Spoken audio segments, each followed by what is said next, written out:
Last na to, ha?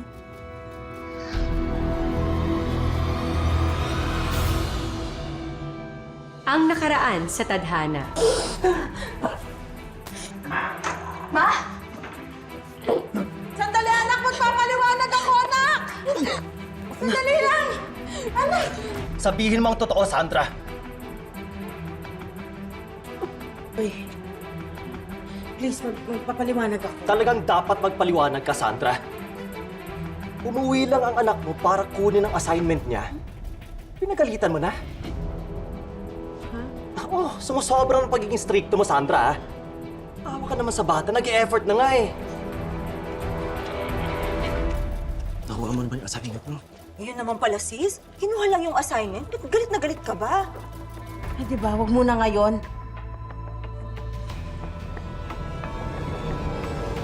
Sundan natin ang mga susunod na eksena sa pagpapatuloy ng ating kwento dito lang sa tadhana.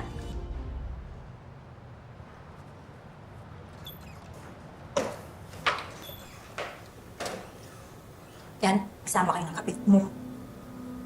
Anong nangyari, May? Pinalayas mo na si Daddy? Ha? Iwan na tayo ni Daddy?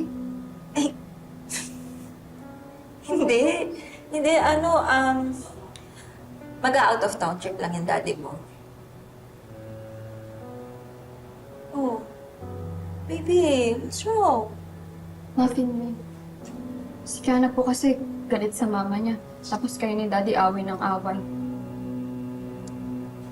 Si Tita Sandra mo, tsaka si Kiana, magkakapatid din yun.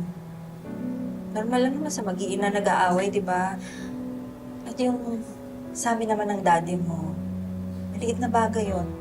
Problema na matatanda yun, ha?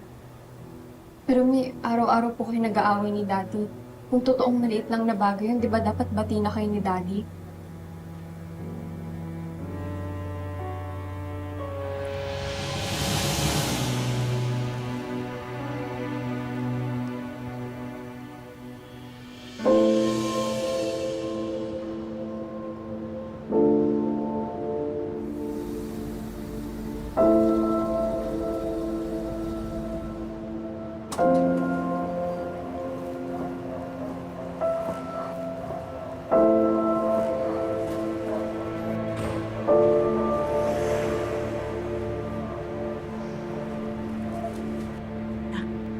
Mag-usap muna tayo. Ma, please. You're the last person I want to talk to right now. Anak, gusto ko lang naman magpaliwanag sa'yo. Ha? Ano bang kailangan i-explain dun sa nakita ko?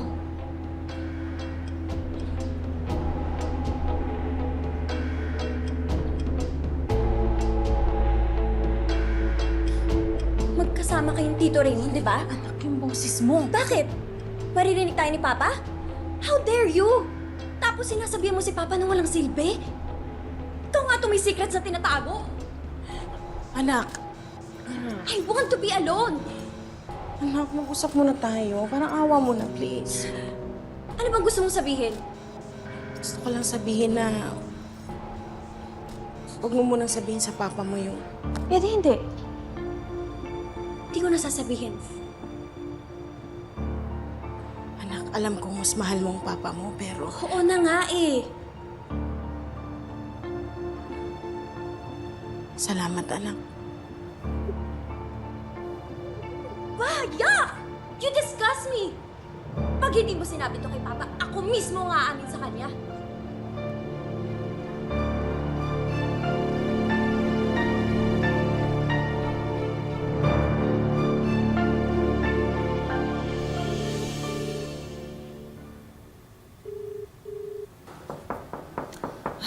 Finally. Alam mo, ikaw!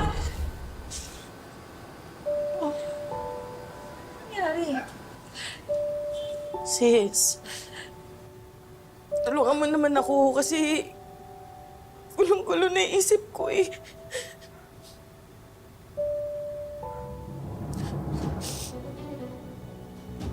At saka hindi ko naman alam na nasa pinto na si Kiana.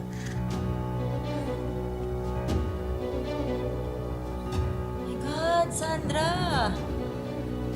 Kaya naman pala ganun yung iyak ng bata. Buti hindi sinabi kay Pipoy. Ito na nga. Umami na daw ako sa papa niya dahil pag hindi ko daw sinabi agad, siya daw mismo ang magsasabi. Eh sis, anong gagawin ko ngayon? I don't know, hindi ko alam. Diyos ko, ano ba naman tong gulong pinasok mo? Hindi ko naman sinasadya kasi yun. Paano parati siyang nandyan kapag may problema ako? Kapag feeling ko nale-left out ako dito ka na, Pipoy at saka kay Kiana. Sis, alam mo naman yung issue ko, hindi ba? Tsaka I remember sinabi mo sa akin noon na para makamove on ako dyan sa mga hang-ups ko na yan, kailangan ko naman unahin yung sarili ko, di ba? Alagaan. Ang sabi ko, alagaan mo ang sarili mo. Hindi yung magpapaalaga ka sa iba. Sino ba kasi yung lalaking yan?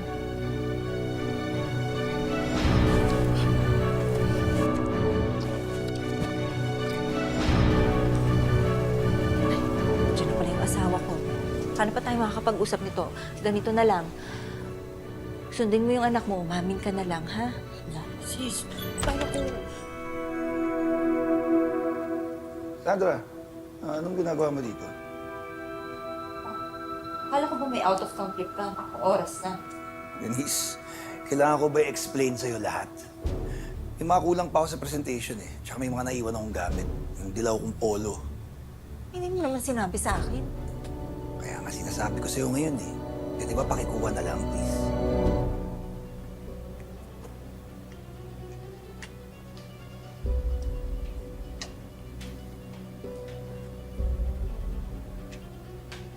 Sandra, anong ginagawa mo dito?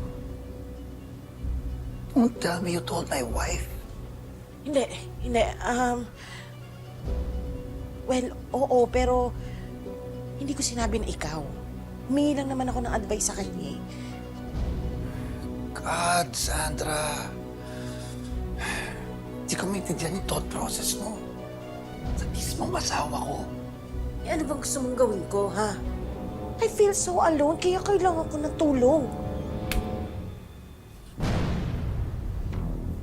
Sandra, grow up.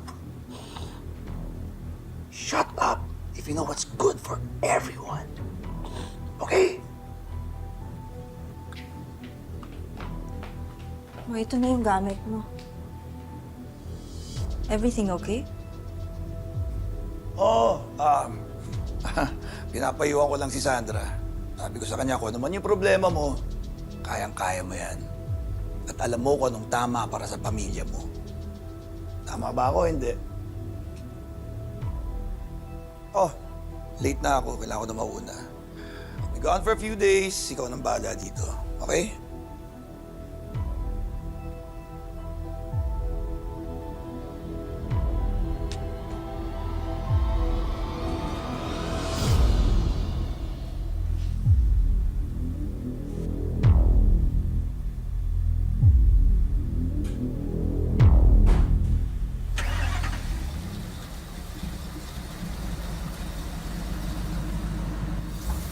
Una na ako, sis, ha? Pasensyahan mo na yung asawa ko, ha? Marami lang din kami pinagdadaanan ngayon. Sis, sorry ha, kasi dadagdagan ko pa. Sino ba kasi yung lalaking yun? Wala na. Umalis na. At saka hindi na makakaulit sa akin yan. Total, nakilala ko nang naman yung lalaki na yan online. Mo dapat lang. Kasi kung hindi, akong puputol ng internet connection niyo. Salamat, sis, ha?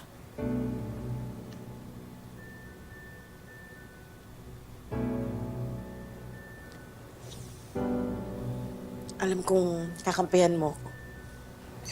Siyempre naman. Alam mo naman kapatid ng turing ko sa'yo, di ba? Sige na, abala na kita.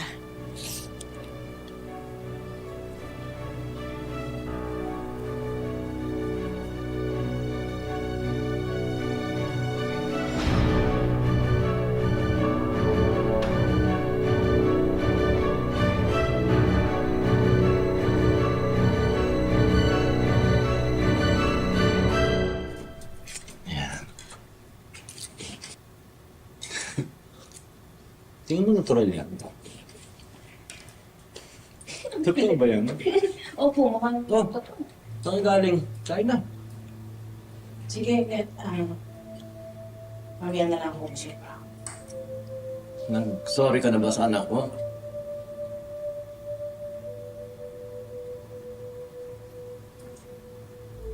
Sorry na pa. Sorry na. Sorry na pala. Bakit magkagalit pa rin kayo? Pa, ulit mo. Stop it. Sige, stop.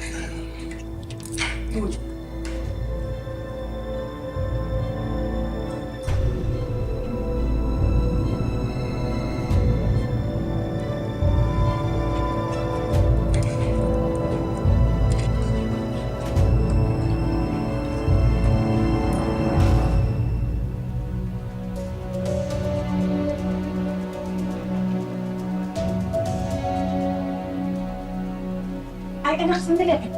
Sabihin ko na bawalik sila. Hindi, alis na rin ako. Hindi ka makakain. Mukhang hindi din naman masarap. Tsaka baka lasunin mo pa ako. Kaya naman, mahal. Please. Ginagawa ko yung best ko para makabawi ako sa'yo. Sige na. Ano ba?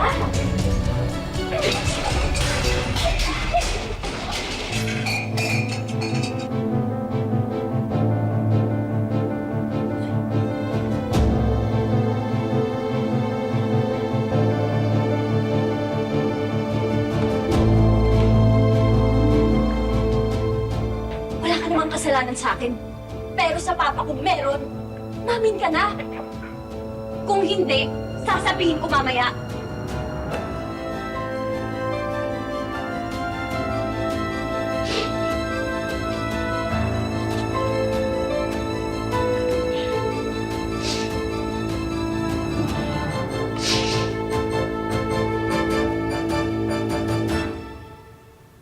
Oh, ano? Gusto na yung kamay mo. Ayos lang.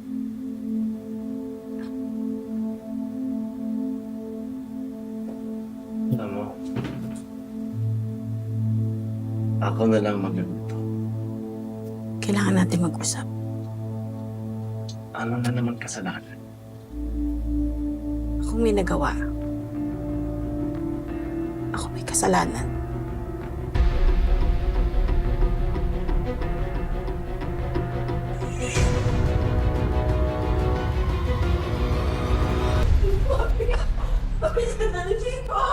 Bitiwan mo nga ang bag ko!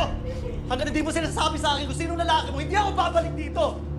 Ano natin guluhin yung buhay nila? May asawa rin kasi yung tao. Please, please.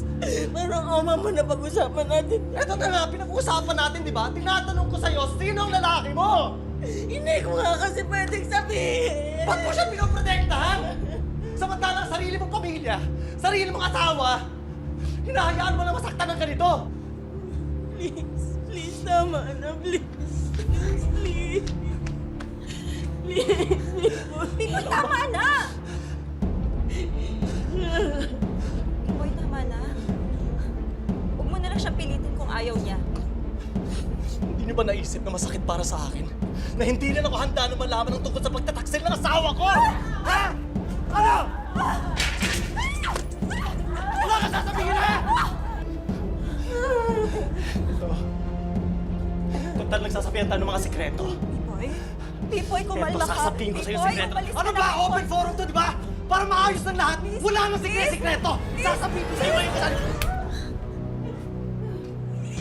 Aalis ka ba? O tatawagin ko yung gwardiya? Alis ka na.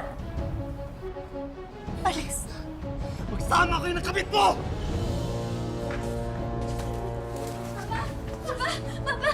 Papa, saan ka pupunta? Iiwan ko na kayo. Pa, sandali lang po. Sasama po ko sa inyo. Papa. Sasabihin mo sa akin kung sinong lalaki nakita mo sa loob ng kwarto namin ng nanay mo. Sino ang lalaki kasama ng nanay mo noong araw na yun? Ha? Sino ang anak? Sino? Sino ka? Anak! Masasaktan yung anak ko!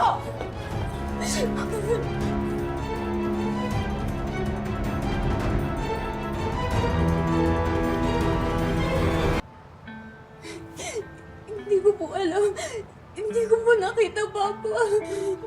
Tama. Kampi ka rin sa nanay mo. Kung totoong mahal mo ako, edi sinabi mo sa akin agad nung araw na yun. Papa, sabihin mo, Papa! Papa, iwan, Papa! Papa, iwan! Papa! Papa! I hate you! Kasalanan mo lahat ng ito! I hate you!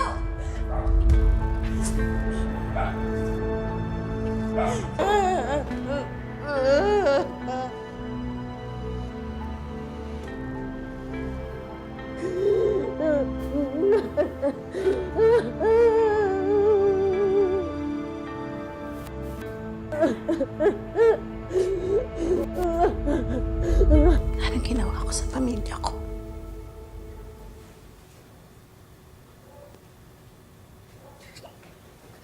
Takot ako. Kapit. Maayos din yung problema nyo. Trust me.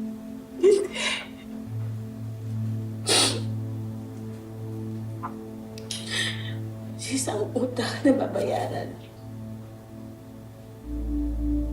Ang mga gamit pag nasira na kapalit. Pero to, ang ginawa ko sa anak at asawa ko, hindi ko alam kung paano kami magiging pamilya pagkatapos na to.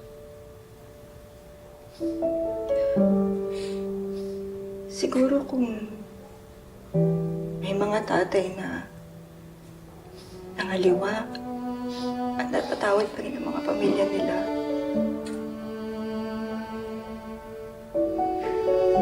Siguro tayong mga nanay, papatawad din, di ba?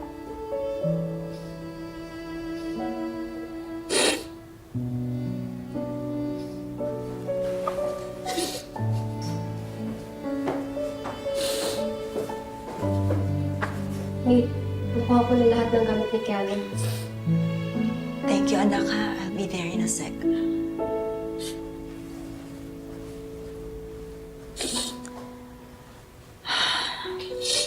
Alam mo, ipagpasalamat na lang natin na umayag si Kiana na sa amin muna pumunta habang wala si Raymond. Mas mahirap kung lumaya siya tapos hindi natin alam kung saan pupunta. At sa bahay namin mababantayan ko siya. Ikaw ba, sis? Okay ka lang dito mag-isa?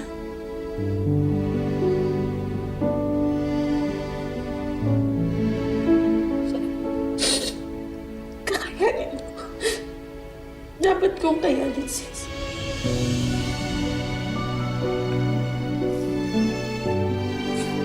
Thank you.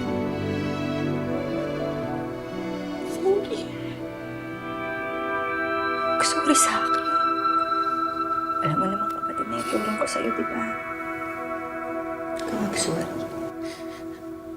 Basta. Sorry.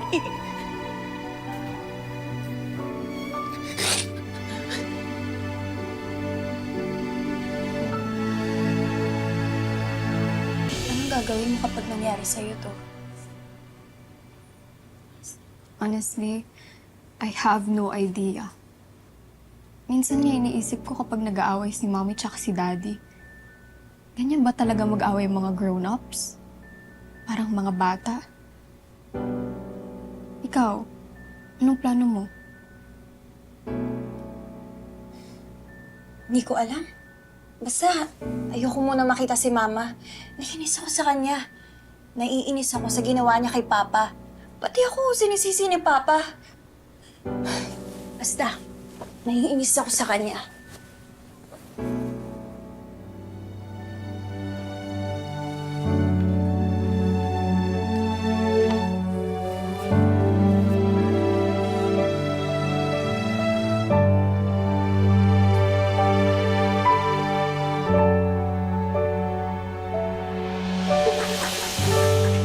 Siguradong hindi ka hungry.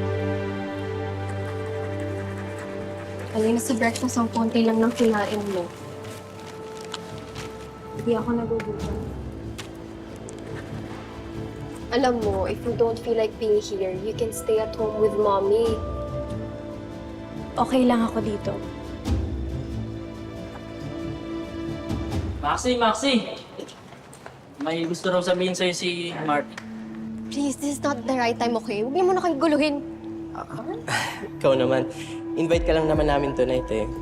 May house party ka na doon. So if GK ni Kiana, punta lang kayo, di ba? Wala kaming time, okay? Sungit naman ito. Buti nga ini-invite ka eh. Hindi kami umiinom, tsaka iba na lang invite niyo. Pupunta kami. Talaga? Ay, yun! Wow! Yes! Sige. Pupunta tayo. Marty, ano bang ginagawa mo? Huwag mo na kasing pilitin. Alam mo namang selected lang yung pupunta sa party, right? Basta, see you Kita-kits tayo doon. Ha? See you. Ayos Sige, una na kami. Bye. Thank you.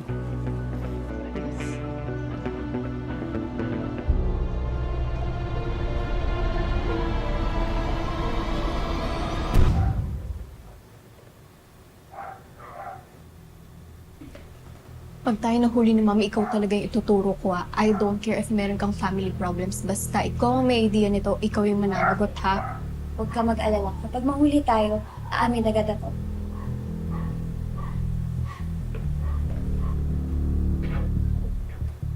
Sigurado ba kayo hindi ko na kayo hatid kay Maribeth? Yes ma, nag-book na kami ng cab. Oo, sige. Alam niyo yung curfew niyo, ha? 9 p.m. Okay, sige. Ingat kayo and have fun, okay? Ako, tita. Bye, Mami. Okay po.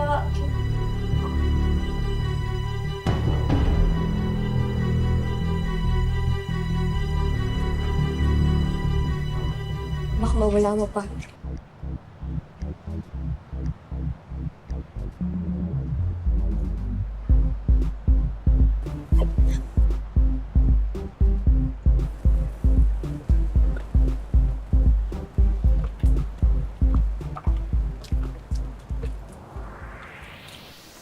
Huwag kang lalayo sa akin na hindi ko nilir iba dito.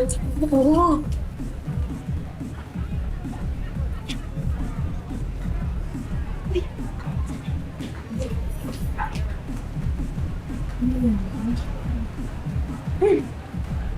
Ano, tigilan mo nga yan! Tigilan mo! Kaya na!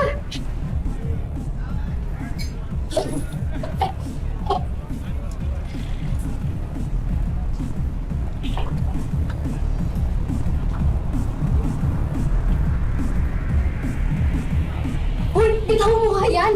Hayaan mo nga ako! Tsaka, ano ba? Doon ka na nga. Sige na. Mag-party ka na rin. Enjoy! Yo, bro! What's up? Here. Oh! Maxi. Glad you came to our party. Tigilan mo nga yan. Nandito lang ako sa cinema ako si Kiana. Pang sungit mo, ha?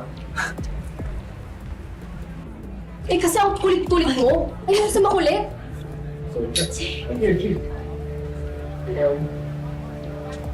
Oh, Bakit? Ano ba nagawa ko?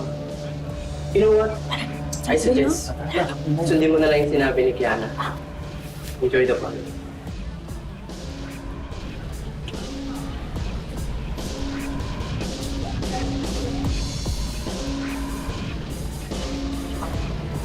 Kiana! Dito ka tayo. Kiana! Kiana!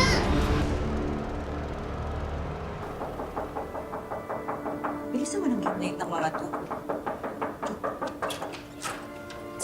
Anong ginagawa mo dito? Makita tayo ng asawa mo. Eh, di makita niya. Wala na akong pakialam. Palis ka na nga. Palis ka na. Sige ka. Kapag umalis ako dito, baka hindi mo na ako makita ulit. Alam kong wala rito si Raymond. Wala rin yung mga bata. Mag-isa ka lang at ako rin, mag-isa lang din ako. Kaya, Denise, baka eto ng huling pagkakataon natin. Tama na. Mali itong ginagawa natin eh. Ayoko mangyari sa pamilya ko yung nangyayari sa anak mo ngayon. Tigilan natin to. Sige na. Please.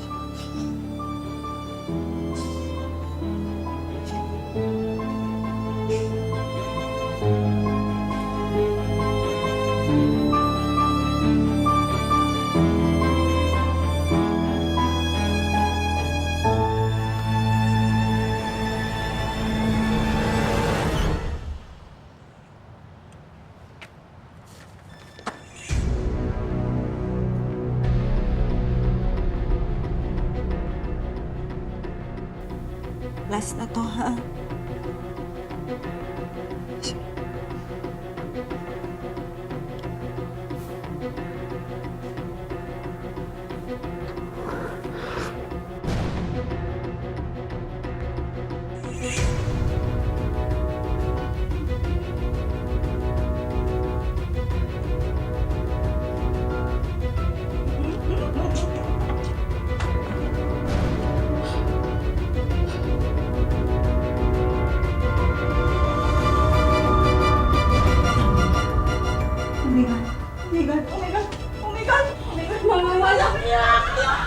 Yan ang kailangan nating abangan sa ating ending sa kwento sa susunod na Sabado dito lang sa Tadhana. Mga kapuso, ako po si Marian Rivera.